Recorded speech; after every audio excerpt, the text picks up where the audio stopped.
డబ్బులు లేవమ్మా. డబ్బులు ఎక్కర్లేదయ్యా, తినడానికి ఏమైనా ఉంటే ఇవ్వండి. స్విగ్గీలో ఏదైనా ఆర్డర్ పెట్టమంటావా?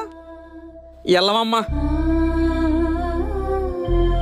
ఎవరావిడ?